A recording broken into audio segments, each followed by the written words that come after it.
broadcasting live. Shubhodaya Krishna Prastaya Bhutale Srimati Bhakti Vedanta Swamini Namane Namaste Saraswati Deve Gauravani Pacharine Movie says the Siddhivadi Pacharine. Again, see if that light works.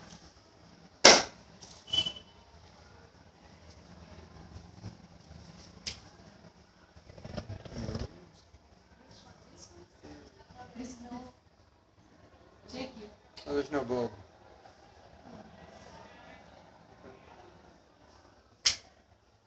So we're continuing reading from Damodar Lila.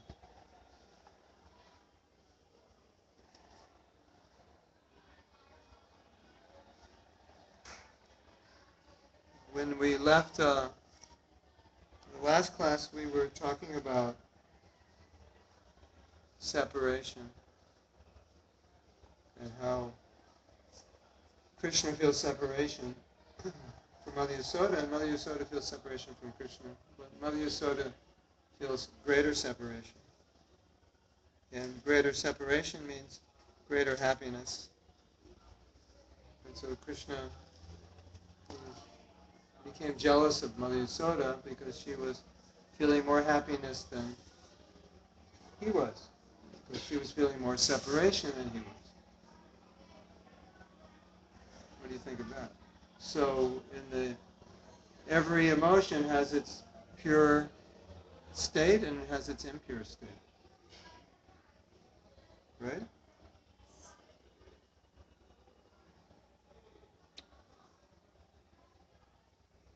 And it describes here, as we had discussed last time, Krishna feels separation from his mother when he goes out to herd the cows. She feels separation, he feels separation. So Krishna's, it's not just the devotees are feeling separation, Krishna's also feeling separation.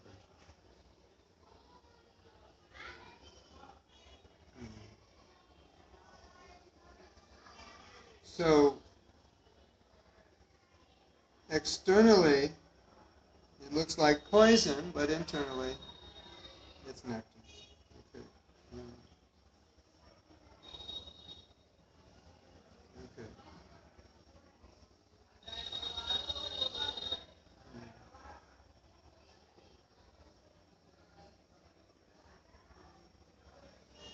And then we discussed how Yasoda was feeling so much separation that she was disoriented. Which, we can relate to. If you miss somebody, like intensely, you could become disoriented, right? Listen? So she became disoriented out of separation from Krishna. She put him down and went to the kitchen, take care of the milk, and then she couldn't even figure out how to get to the kitchen. So then Yogamaya had to come and take her to the kitchen. And then when she was in the kitchen, she took the milk off the stove and she wiped the milk up that was spilled. And she thought that it took her a minute, but it actually took her, it actually took her 10 minutes. And in those 10 minutes, or 15 minutes, in those 10 or 15 minutes, Krishna, why don't you come closer? So they can, in those 10 or, you can move also. Those 10 or 15 minutes,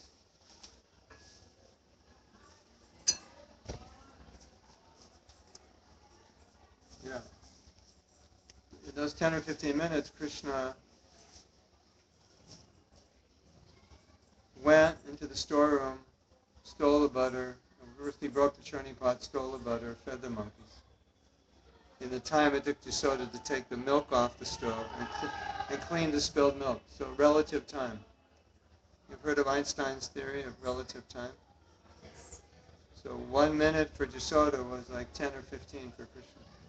And so Yogamaya created an illusion, so it took her 10 minutes, and it was 1 minute of her time, but it was 10 minutes of Krishna's time. It was enough time because Krishna could, if he would have got caught if she came out in a minute. So he needed like 10 minutes. Interesting.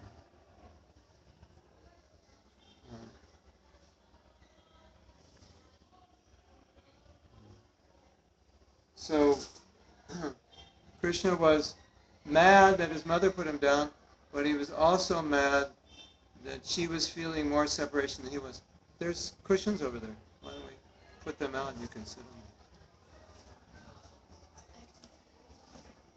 So part of the reason Krishna was mad is because he was jealous of his mother's love. Interesting. And he was as mad as Lord Nrsingadev. This little 3-year-old boy was so angry, he was as angry as Lord Nrsingadev. Is that amazing?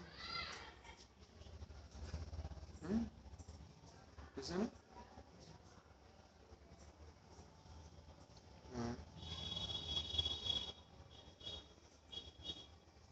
And so he was so angry that he decided, now I will take revenge. So he broke the pot. His mother put him down, plus his mother is feeling more separation and therefore more ecstasy than he's feeling. So in his anger, he's now taking revenge against his mother. So he's going to break the pot.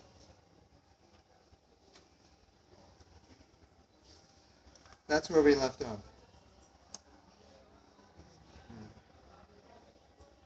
Now, we'd also discussed that it sometimes said that Krishna was so angry that he was crying. And sometimes it said the tears were false. In other words, he was creating them. But then some of the acharyas say, no, they're not false, because he was alone. So there was nobody to move or impress by false tears. So they couldn't have been false. And some acharyas say they weren't false, but he had manifested more tears later. So they weren't false, but some of them were. So it was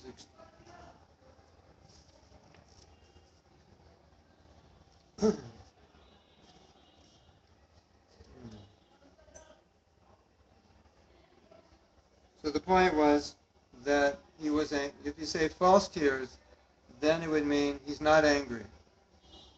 But he was angry. And then we had discussed how, sometimes you look at the pastime and you'll think, well, does Krishna know?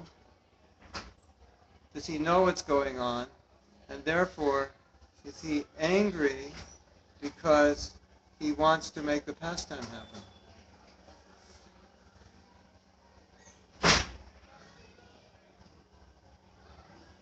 Or is he actually angry?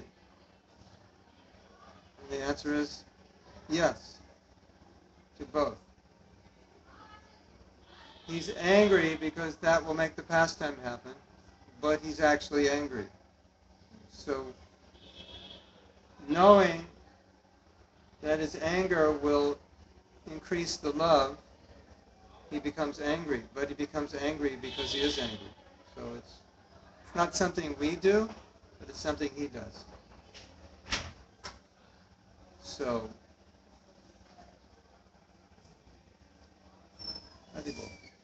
it's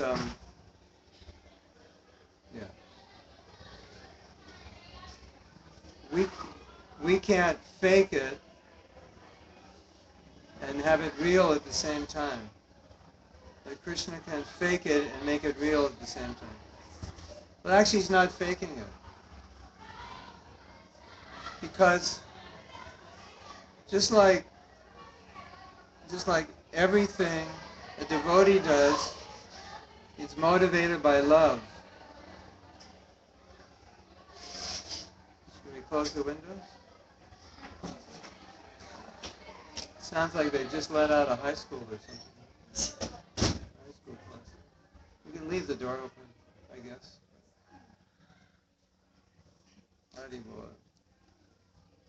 So, we understand that a pure devotee, one who has prema, they won't even take a breath if it didn't give Krishna pleasure. They wouldn't blink an eye if it didn't give Krishna pleasure. Right? It's like Mother Yasoda is perspiring. She's churning the butter for Krishna. And it said that every drop of perspiration is a manifestation of her love, her effort. Like nothing can possibly happen if it's not motivated by love. It doesn't happen. Like we have to gear ourselves up, but for Jasoda,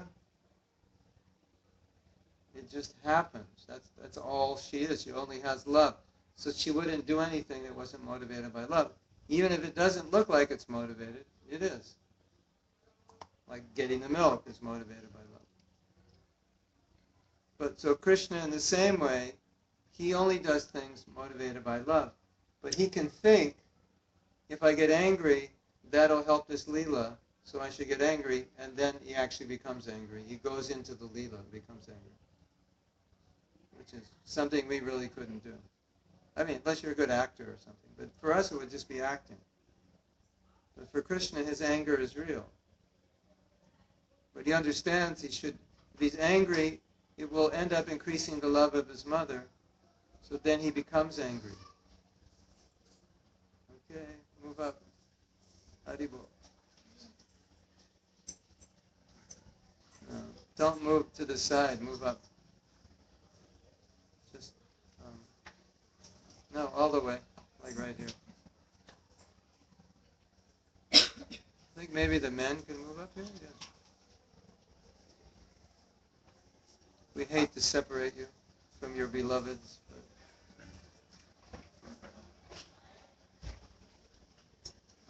Hare Krishna, Hare Krishna. So this class is about Krishna's pastime, and we're understanding something very deep about the nature of devotion and about the nature of Krishna. And the nature of Krishna is that whatever he does because he loves his devotee. And now Krishna is becoming angry to increase the love of his devotee. And when he becomes angry, he does something naughty. When he does something naughty, Jasoda has to punish him. And she has to try to tie him up. And this creates a special lila, a special pastime. Now this is a bit esoteric, if you don't understand Krishna. So, I have to try to explain this a little more. You have to try to understand the nature of Krishna, is that he's called, well, like if you love somebody, then your greatest pleasure is to do things that'll make them happy, right? Like do a surprise birthday party. Or, all right, keep moving up. Everybody, yeah. Keep moving. We're going to really squeeze in. Like, you ever see the monkeys at night? With their light? You have to squeeze like that.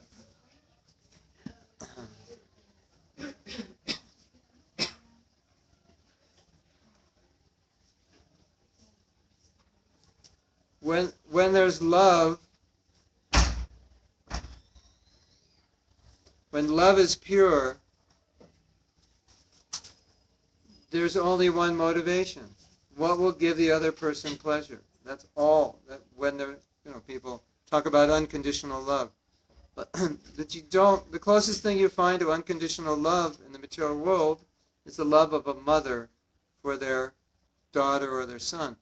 But it's not completely unconditional because it comes with expectations that you'll be a doctor or a lawyer or whatever, right?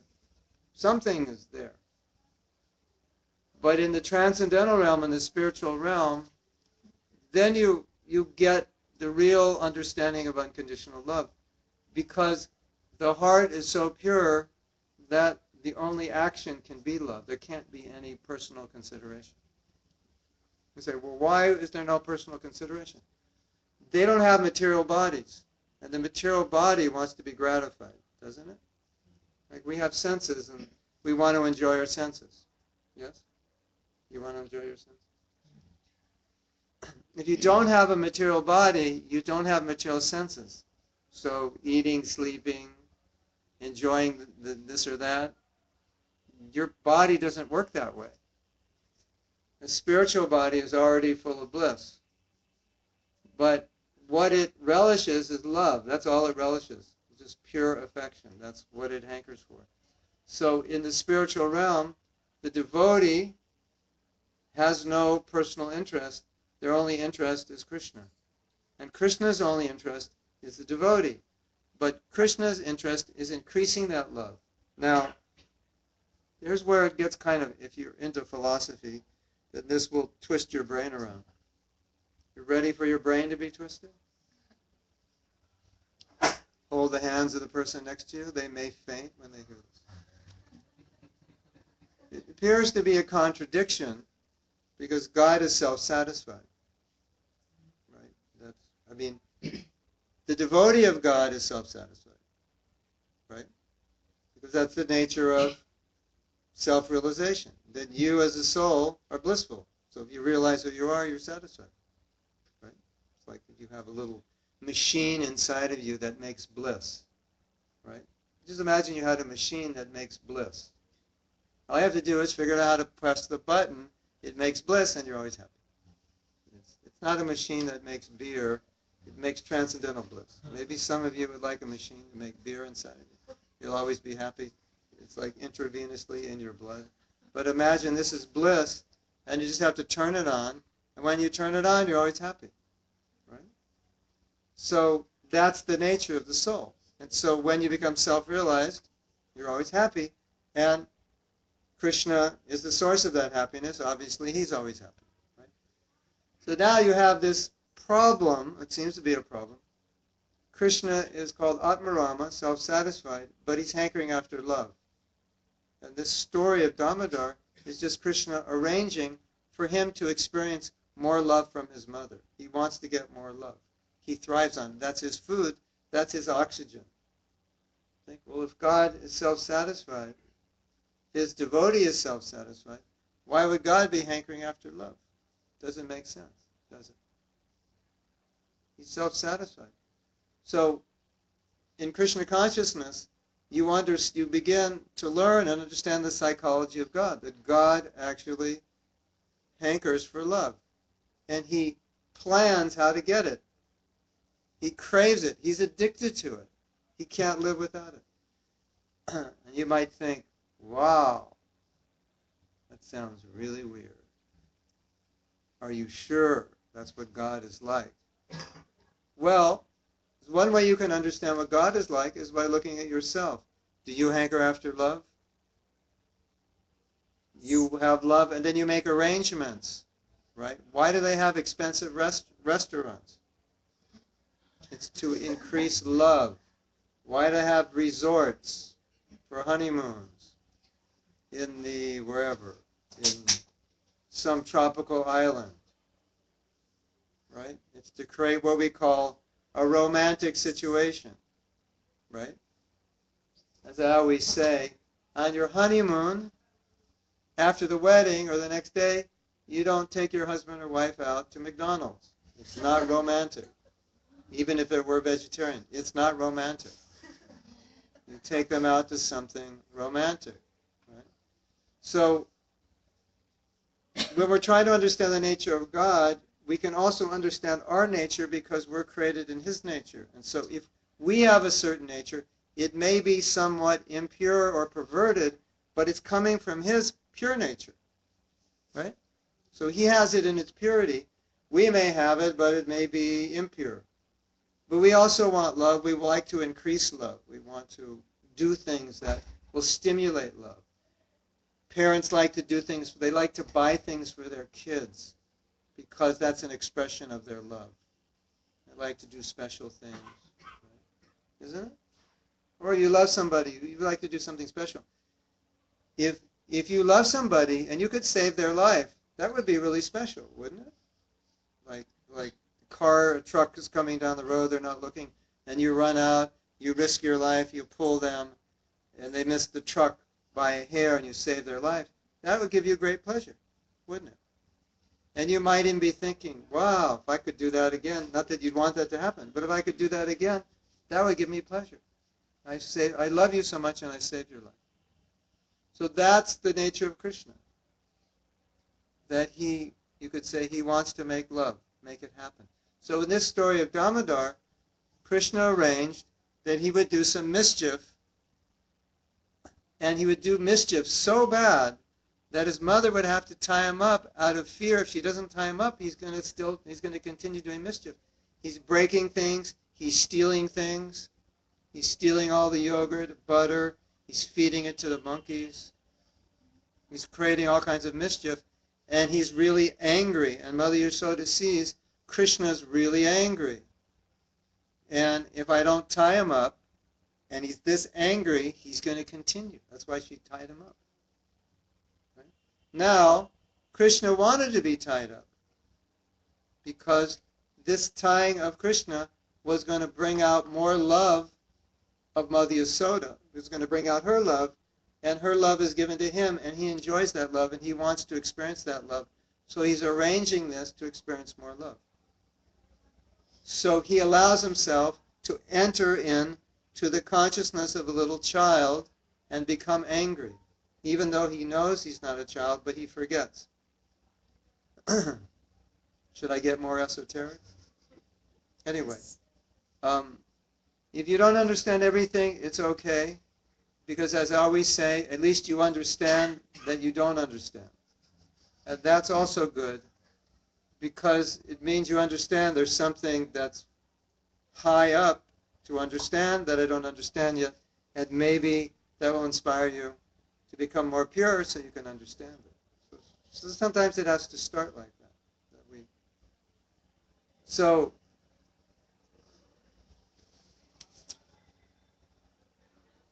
Krishna enacted a pastime in which he made his mother so upset with him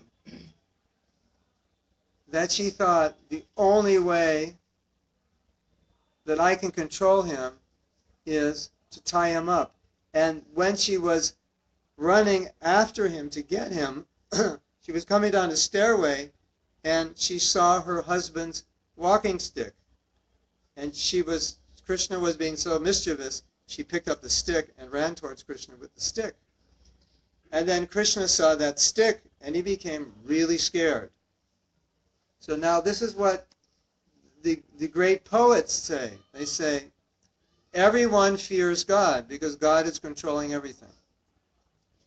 So God, if you took fear personified would be afraid of God. Right? If you took all the fear in the universe, personified in a person, that person would be afraid of the power of God. And now God is running from his mother in the form of a little baby boy. And he's crying, and he's afraid of her because she has a stick. And so she comes with the stick, and he sees that, and he's thinking, she's going to use this stick on me. And he was completely frightened, and he just ran. Here, there, everywhere. And he's running and running, and come back, come back. And he keeps running and running, and she can't catch him. And this is going on and on and on and on. And in the heavens, the demigods are watching this, and they're thinking, what's going on? This is amazing. Isn't that amazing? Yeah. She's running after him to punish him out of this deep, deep affection. And Krishna's feeling this affection. So his running in fear is increasing the affection that he's receiving from his mother, so he continues running. So it's part of the pastime to churn this ocean of love. Interesting, isn't it? And what is Mother Yasoda thinking? Well, we had discussed this earlier. Maybe you know the story that once Krishna ate dirt. Well, his brothers and his friends said, Mata, Krishna's eating dirt. Because Balaram's his older brother, so his older brother has to look out for him. So as the older brother, the younger brother's doing something wrong, then he comes to the mother, says, Mother, Mata, he's doing this. So that's what Balaram did. Krishna's older brother said to Mother Yasoda and his friends, he's eating dirt. And Krishna said, I'm not eating dirt. And he said, I can show you. If you think I'm eating dirt, I'll open my mouth and I'll show you I'm not eating dirt.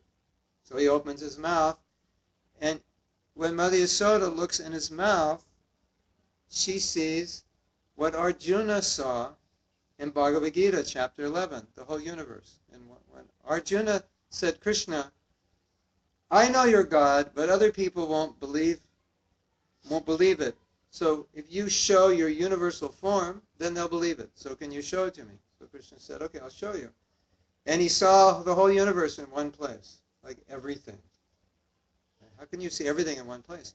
But Krishna showed it in one place. All the universe, everyone in the universe, every God, everything in one place. Quite a show, right? Better than IMAX. Much better. And so that's what Yasoda saw when Krishna opened his mouth. And then when she saw that, she started thinking, I thought this was my little boy. I just thought he was just like some special little boy. But now I can see he's not just my little boy. He's actually the Supreme Lord. And I was thinking, this man, Nanda Maharaj, is my husband. And I'm his wife. But now I can see I'm not this body. He's not my husband. I'm not his wife. Completely out of any illusion that Krishna is God and she's his mother. It was completely gone. There was no illusion about who he was and who she was, right? So, at that point, now that she understands Krishna is God and not her son, the love, that affection, that intense love that she had for her son is gone, and it turns into awe. Like we say, awesome. That is awesome. Right? So what does awesome mean? It means very great, very grand, very opulent, very powerful, full of awe. It means wow. So if there's a word in Sanskrit for wow, she used it at that point. Mother Yasoda said, oh my God, wow, look at this, right? So now she's seeing Krishna's position. So it's no more Krishna her son, it's Krishna as God. And that affection that she had as mother and son is completely gone. It's finished. She doesn't see him as son, she sees him as God. And that affection actually decreases. Are you confused? Good. Well, even if you are confused, it's okay. You just have to keep hearing. Why does it decrease? The affection, why does the affection decrease? Because the mother-son relationship is finished. Now it's God and your granddaughter. It's like, let's say, your father's a judge, and you go into court, and all of a sudden you realize, he's a judge. He's not my father. He's actually a judge. So now your relationship changes. There's no more this daughter-father relationship. It's like, oh, Your Honor.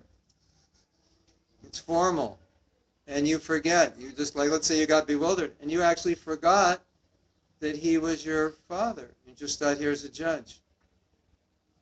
And you were thinking, I thought this was my father, but he's actually a judge. He's not. Somehow you get bewildered. So the daughter-father affection is gone. So Yasoda is thinking, he's not my son, he's God. So now it's bow down, offer prayers, right? You are the greatest. You are all powerful. Om this, om that, right? It's a completely different relationship, right? Like sometimes you may have a friend, and they have another life you don't know about, and they some at point reveal it to you, and they say, "Well, why don't you come? I'm doing a show," and you don't realize they're like a professional singer. There's a whole orchestra there. There's 10,000 people there, and it like changes the relationship. You're like, "Oh my God," and it may be hard to have that like joking relationship and making fun of them now. So it changed her relationship, right? But Krishna appreciates the love more than he does the respect of awe and reverence. So there's a potency called Yogamaya. And Yogamaya is the potency which makes Krishna forget and Krishna's devotees forget that he's God. And whenever they remember, Yogamaya comes in and makes sure they forget. So Yashoda was thinking, this child has to be God because the whole universe is in his mouth. And I am not his mother. This is not my husband. And Yogamaya is thinking, this is destroying the affection. So we have to come and turn this off. So the next minute she forgot what happened. She completely forgot. And if you ask her, what did you see in his mouth? She'll just say, I didn't see anything. Were you thinking that he's God? No, he's my son. And sometimes people would actually say, your child is special. I think he's God. No, he's not. He's my son. I have to discipline him. I'm going to tie him up. So Yogamaya is the potency which makes sure that the affection is there, that the affection is just purely between whatever it is, friends or lovers or parent and son. Then we were discussing last week, it said that Krishna was very afraid of his mother. And while she was tying him up, and before that, he was crying. But he's the source of all water. So he was crying so much water that there was like puddles on the floor. And nobody cries puddles, do they? That's like unusual, right? I've never seen it. I don't think anybody cries puddles. And so if Mother Yasoda sees the puddle on the floor, she's going to understand Krishna's not my son. He's God. He can't be my son. So she looks down, sees this puddle, and immediately Yogamaya comes and dries the puddle up because Yogamaya knows if she sees the puddle, she'll figure it out. And she dries his crying up so he can't cry that much. Cry that much water because then she'll know. So the potency of Yogamaya is there to keep the devotees in an illusion which creates affection because Krishna wants affection. And Yogamaya is just trying to satisfy Krishna. And Krishna wants the affection of a mother or a lover or a friend. And so Yogamaya makes sure the devotee doesn't know that. Is that interesting? So as we say God is love, right? Well, this is what it means. That he thrives on the love of his devotees. And if anything's going to get in the way of that love, where they start understanding that he's more than just my son, he's somebody greater, they cover it, right? Now, some of you have gone to Govardhan, or some of you will go to Govardhan. And Govardhan is the hill that Krishna lifted because there was a devastating rainfall that could have killed everyone in Vrindavan. And they all ran to Krishna and said, please save us. So Krishna said, okay, come to Govardhan and I'll lift the hill. And Krishna just picked up the hill, which is not a problem because he's floating universes, floating planets, so what's the little hill? So he picks the hill up, and just for fun, instead of holding it like this, holds it like this, because that's more dramatic, right? I mean, it's pretty dramatic to hold a mountain up with your left hand, pretty dramatic to hold it with your right hand, pretty dramatic to hold it up with two hands. Even for 10 people to hold it up with two hands, that's dramatic. And he's doing it like this, right? Now, If someone's lifting up a hill with their pinky, you might start thinking, okay, this can't be an ordinary person. Right? But the way the story goes is all the coward men, they had sticks, and they were holding it up with their sticks because they thought it's really heavy and Krishna might drop it. So that means they didn't understand Krishna's position. Right?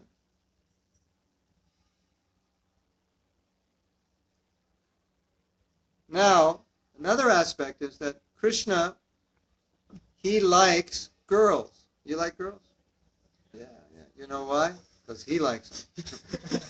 You got it from him. You can blame him for your problems with women. It's coming from him. He likes girls. No, don't blame him. That was only a joke. Krishna likes girls. And you know what kind of girls he likes?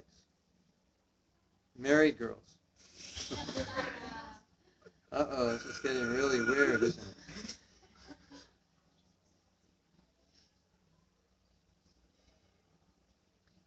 And how can you meet married girls? Can't meet them. You know? They have to sneak out of the house at night. Actually, they're not really married. They're pretending to be married. Everyone is really Krishna's girlfriend. But they're pretending to be married because then, if they pretend to be married, then it's more exciting because he can have girlfriends who are married. This is like, I know this is like getting crazy. But anyway, it's very difficult for him to meet them. And now, what do they do when they meet? They don't do what we do when they meet. So they do, whatever they do is pure love. It's a different world. It's a pure manifestation of love. But when Krishna lifted the hill, everyone in Vrindavan was under the hill. So he lifted it for 7 days. So now he got to spend 7 days with all his girlfriends. And he could never do that because they're all married. Right? And that's what they wanted. And so he did it because they wanted it. And that increased their love for him. And when he feels that love, then he shows more love to them. So it's all about increasing love. That's what Krishna does. And that's what the devotees do. So now Krishna's crying, he's running away, but that's increasing the love of Mother Yasoda. And she's running after him with a rope. And now all the demigods and everyone, all the demigods know who Krishna is. Even though he's appearing like a little boy. They know who he is. So the demigods are looking at this and they're thinking, Mother Yasoda is chasing Krishna to try to tie him up. And nobody can catch God. Can you tie up God? Can you get him and just tie him up? Nobody can tie up God. Nobody can catch him. And they're thinking, Maya Yasoda is trying to tie up God. This is amazing. How can you capture God? How can you just get a rope and tie him up? And that's what she's trying to do. And what's the moral of the story? Nobody. You want to leave that open? Get some air? Yeah. Nobody can capture God, right? Except who? Yeah, one who has love. Yeah. So, well, Jasoda, yeah. Nobody can capture God. So, Jasoda's running. And she can't grab him. She wants to tie him up, and she can't get close enough. It's always too far. And then Krishna has to decide to allow her to catch him. Because if he doesn't decide, she can't. So at some point she says, okay, you can catch me. Right? And Krishna had run outside the palace because he thought if she catches him out there, she's not going to tie him up in front of everybody. So he'd be protected. But she did anyway. Anyway, so she catches him. She pulls some cord in her hair. It was tying her hair. Well, someone gives her a rope. She ties it around a mortar. It's a big mortar, not little mortar, a big mortar. She ties a rope around it, and she pulls some rope around her hair to tie his waist to the other rope, because this mortar's heavy. And she thought, I'll tie him to this so he doesn't move, doesn't create any mischief. But it's too short by 2 fingers. And there's a saying in India, if something's just a little short, they say 2 fingers short. So whether it was exactly 2 fingers or symbolically, it was a little bit short. So then she went and got some more rope. And now everybody's watching, and they think this is really fun, Watch a mother tie up her 3-year-old is kind of fun. And so she gets some more rope, and then she ties it to the existing rope. And then she ties it around him, and mysteriously, it's 2 fingers too short. And everybody's watching this. And everybody's laughing and thinking, this is hilarious. How did that happen? Krishna is like, he's so amazing. So then she gets more rope, ties it up to the other rope, ties it around his waist. Somehow or other, it's 2 fingers too short. And she's thinking, what is going on here? I can't believe this. This went on for the whole afternoon. Do you know that? You know this pastime? Krishna ties. You might think she just got some ropes, finally tied him up. It went on for the whole afternoon. From the time she ran after Krishna, it was the morning, to the time she finally tied him, it was late afternoon. It was going on the whole day. She was collecting ropes, more ropes, more ropes, more ropes. And they're always too short. And everybody's looking at this thinking, that's the funniest thing I've ever seen. Because they were so attracted to Krishna, and they knew Krishna was just like, he can do these things. Not that they were thinking he was God, they just thought, Krishna especially, he can do these things. And then, the demigods are saying, see, she's trying to tie up God, and nobody can tie up God. And then, Krishna is thinking, Mother Yasoda is trying so hard to tie me up. I'm causing her to go through so much austerity and so much difficulty. I'm just going to let her tie me up. And she finally ended up tying him up with that same cord she pulled out of her hair in the beginning, once he agreed. Right? And so the 2 fingers, short, represent 2 things. One is effort, and one is mercy. So you try, but you have to attract God's mercy through your effort. And when he says, okay, you can achieve success, you'll achieve success. So she couldn't tie him up until he agreed. And what he saw was that she was struggling really, really hard. You ever have that experience? You're like trying really hard, and it doesn't seem like you're succeeding.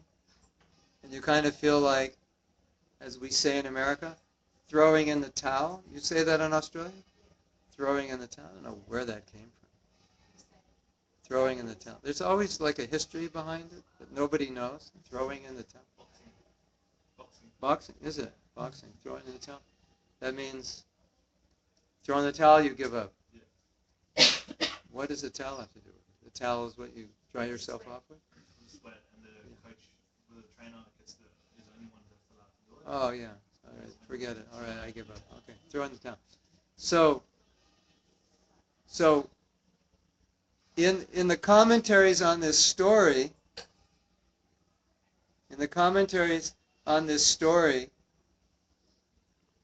they say that Krishna wants to see his devotee work really, really hard and really, really struggle, because it shows him they really want it. And Krishna wants to see you really want it before he gives you the mercy. So sometimes you want something spiritual, you're not getting it, and you're thinking, what's wrong with Krishna? Why is he not giving? It's not what's wrong with Krishna. You have to think, what's wrong with me? I must not be showing him that I want it enough. He wants to see how willing you are to work for it before he gives it to you. Right? Just like your father, you may want something, but he may want to see how hard you'll work before he'll say, okay, I'll give it to you. Right? Father, give me $1 million. Okay, you first make $500,000. I'll meet you halfway. I'll give you $500,000. You make $500,000.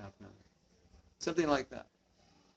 So Krishna's a little bit like that. Although it is said, you take one step to Krishna, he'll take 10 to you. So really, you do 10%, he'll do 90%. But he wants to see. And you might think, that's not fair. I thought God was all love. Right? If he's all love, why didn't he just give me what I want? Why did he make me work for it? That's not nice.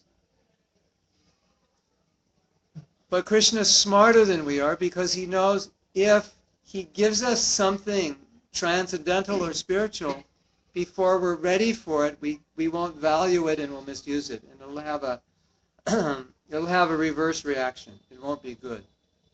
If you get it too easy, you could become lazy. Right? Not could, we would. So sometimes Krishna makes it a little difficult, so we'll work for it, right? Work hard for it. And then when he sees, okay, you've worked hard for it, then I'll give it to you. Yes? So that's what this story teaches, that sometimes Krishna wants you to really, really work. So don't give up. The mercy is there, but you just have to wait till he gives it. But he will give it. And your effort can only get you to a certain point. Beyond that point, you advance by mercy. Right? So you try your best and let Krishna do the rest. That's the idea. But Krishna wants to see how you'll try. So when it's not easy, what do? You start praying. You start trying harder. When it's easy, what do? You stop praying and get lazy. Right? Generally. Right? So Krishna doesn't always make it easy. But as you become purified, then he makes it easier because you deserve the mercy and you can utilize it well. For example, when you become very pure, people become attracted to you out of purity. Just like our spiritual master, Srila Prabhupada, somebody was reading yesterday, said, he was the most beautiful person I've ever seen. Like he was incredibly beautiful. If you look at his photographs, he's the most photogenic person ever. But a non-devotee, they may not see that beauty. Right? But if you have any spiritual inclination, you see the beauty, you feel the beauty, especially when you're with him. Right? So if you become Krishna conscious, you gain a certain kind of beauty, and people see it. Not only do they see it, they feel it. And when they see it and they feel it, what happens next? They want to be with you, and they tell you how great you are. And they want to serve you. Can I do anything for you? Just tell me, I'll do anything. And if you're very elevated, they'll start telling you things like, I want to give my life to you. Now, if you walked out of the room right now, and 25 people came up to you and said, you are beautiful, you are amazing, and I want to give my life to you, would that be a challenge? To maintain some kind of stability spiritually? It would be, wouldn't it? Now, for someone like Prabhupada, not at all, because he always thinks, I am your servant. So even if you say, I'm giving my life to you, he thinks, I am your servant. He'll only think that way. But we might think, sounds good. Okay, how much money you got in the bank? All right, you own any real estate? Yeah, let's talk. I need a massage right now. So Krishna withholds mercy because with that mercy, this is what starts to happen. You get this spiritual power and people start reciprocating and you get bewildered by it. You can't handle it. So Krishna will only give you the mercy you can handle. So that's one reason we don't always get all the mercy we want, because we're not ready to handle it all. So he'll give us what we can handle. Get a little bit, a little bit. You know what also happens? It happens to everyone practically when they're new to Krishna consciousness. If they make advancement too fast, the first thing that happens is they start to think, I'm a good devotee. I'm better than others. because that ego is very strong, isn't it? So if someone has an ego like that, and they make a lot of advancement, and it doesn't, but that advancement is not yet influencing their ego, it can have a very disastrous effect because they start to think, I'm great, I'm better, they become critical, judgmental, isn't it? You understand? So Krishna is also going to monitor how quickly you advance so that you don't grow up too fast. You know, like you can teach kids how to read when they're like 2 or 3. You know that? They can read like adults with 5 or 6. But the problem is they never have a childhood because they're like adults at the age of 5. So it's not always so good that they grow up so fast. You know? So that's why in school they start teaching you reading at 5 or 6. Not generally in preschool at 2. It's not, you know, they might do it, but it's not such a great idea because they need to grow up. So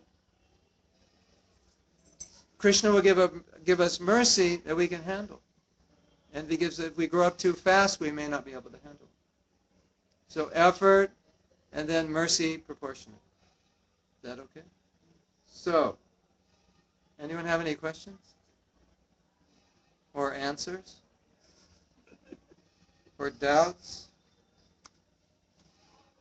Confusion?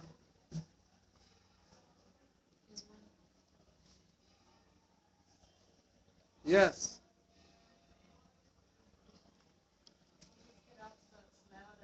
I'm just wondering, giving Krishna everything, sometimes I wonder, is it a subjective thing?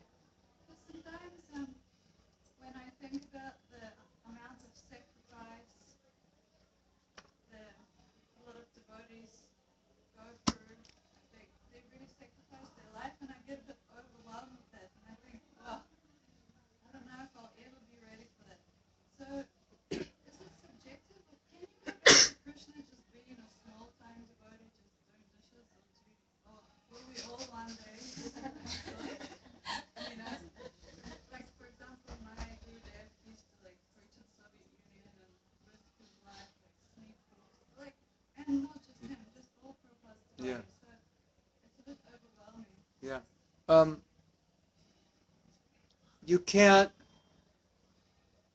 You can't do anything. My answer is you can't do anything that you can't do. So you don't have to worry about surrender because surrender is a natural byproduct of love. Just like you're surrendered to your husband. And the more you love him, the more you'll do anything for him. And the less you love him, the less you'll do anything for him. Isn't it? Like you see sometimes in marriage, when the marriage isn't good, then it's like, can you just do this for me? And then your husband says, no. Well, why not? Because you didn't do that for me. Right? So then there's less giving because there's less love. But if there's love, then your husband says, can you do this? And you say, sure, whatever you want, I'll do. You're happy to do it. It's not forced. Right? It's natural. So the whole idea of I'm afraid of surrender, it's a false fear because you can't surrender without love. And you'll only surrender according to the amount of love you have or the desire you have to give. Like we're telling the story of Bali Maharaj.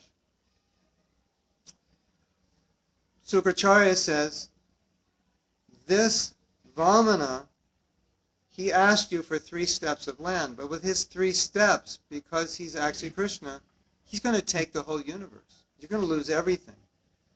Don't give it to him. And Bali said, but I promised him. He said, you can take your promise back because it is said in Scripture, if you know you're going to get cheated, then you can take your promise back. Or there are conditions by which you can take your promise back.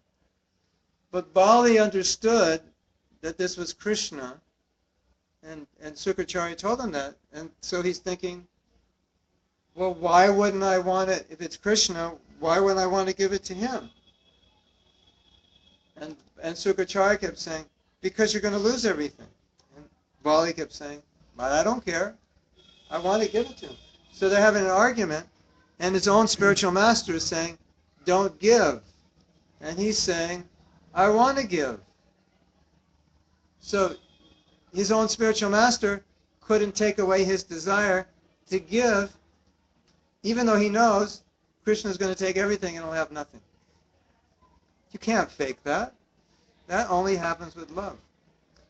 There's a concept of divine slavery. You know, the word slavery, wow, that's like a really, that's not a politically correct word. But there's a concept that's transcendental. And when you fall in love, basically you become a slave of the person you love, isn't it? And that's why sometimes if you've had a bad relationship, you think, I don't know if I want to fall in love again because I know when I do, I become a slave. Right? Some people think that way. It's like, you know, I'm becoming attracted to this person and I think, if this keeps going, I'm just going to be, you know, whatever, I'll be their puppet out of love. Right? But it's natural. So you don't have to worry about surrendering. These devotees who risked their life, they wanted to do that. I know devotees who wouldn't be happy if they didn't risk their lives. You know devotees like that? So that's a kind of opulence if they can risk their lives. Isn't it?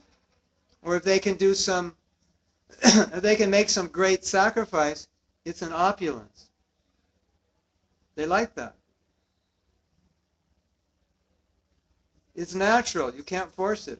So as you advance in spiritual life, that desire will come. You say, I want to do this. Like when we were young devotees, we traveled around all over America. We slept in vans, 5 people, 4 people in a van, 7 people, 10 people in a hotel room.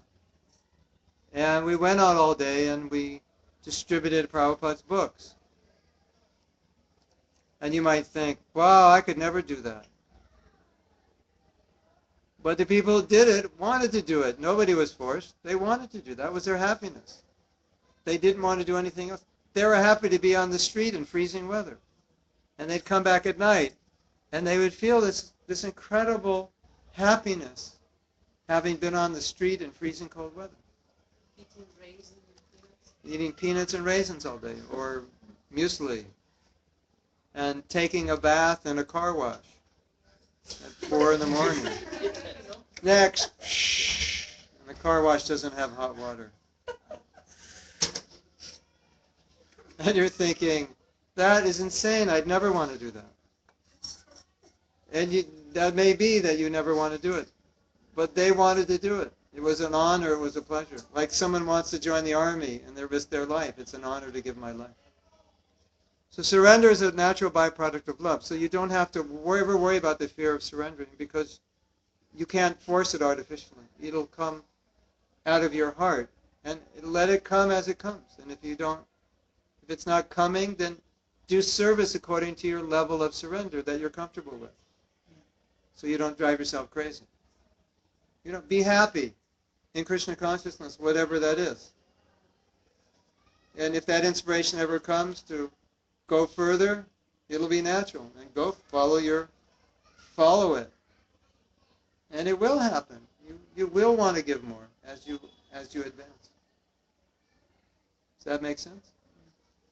Yes. Wait a second. Leela Shakti. Yes. Can you go to the Balaram Hall? And I have we're going to do a slideshow there. Sure. Just tell them I'm coming just now. Is that in the I want to give you a USB stick. You know, Damodar Astika is at 7, so we're thinking maybe everyone won't show up at 7. But just let the people know it's going to happen. And there's a slideshow that says something about aligning our values. It's a PowerPoint. Who should I use? There should be a tech guy there Okay, and who's going to you'll come at 7. come in a few minutes. A few Indian minutes. I'm assuming everyone else is going to be late. So, yes, we have you here now. So I don't know if you're going to make it from here to there. At least we have you here. So, but you should come there also. It's going to be amazing what we talk about. Yes.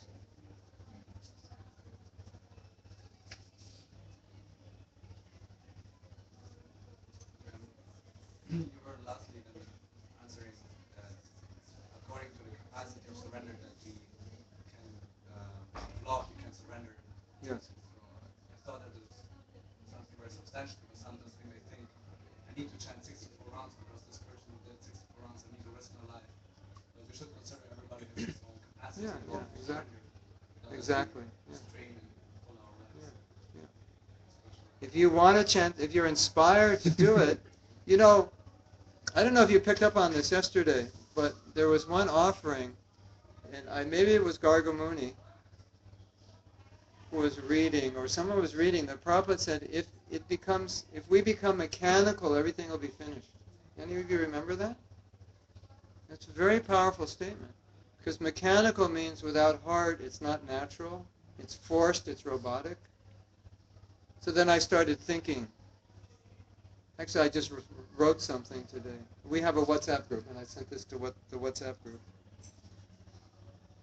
And I said, well, what does mechanical mean? Mechanical relationship? Hi, hello, how are you? Nice to see you. Nothing in the heart, right? Mechanical japa. Hare Krishna, Krishna. You know, robotic, mechanical service, mechanical marriage, mechanical kirtan. So it can't be mechanical, it has to be natural. So if you stay in Krishna consciousness, it will be natural. You'll want to do that someday. Right? Yes?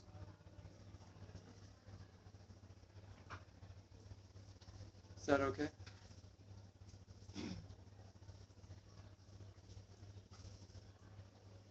So, can you please broadcast the slideshow? We can think about it. So, we're going to go into the Balaram Hall, and I was asked to do a presentation that I did earlier this year on aligning what we believe with how we live and aligning our culture with what we teach. So I just read a saying the other day, if you know it, show it. So that's alignment. If you know it, show it. So in theory, I should understand what you know by how you live. But what you know or what you believe and how you live may not be the same. So we're going to discuss that and how that affects temples. And it's nice to think about, and it's something you can bring back to your own temples. Okay? So it'll go till 8:30 in the Balaram Hall. So if you want to go offer a candle and come there later, that's fine. Or come now. All right? Thank you very much. Srila Prabhupada ki jai. Om Premanandi Hari Hari.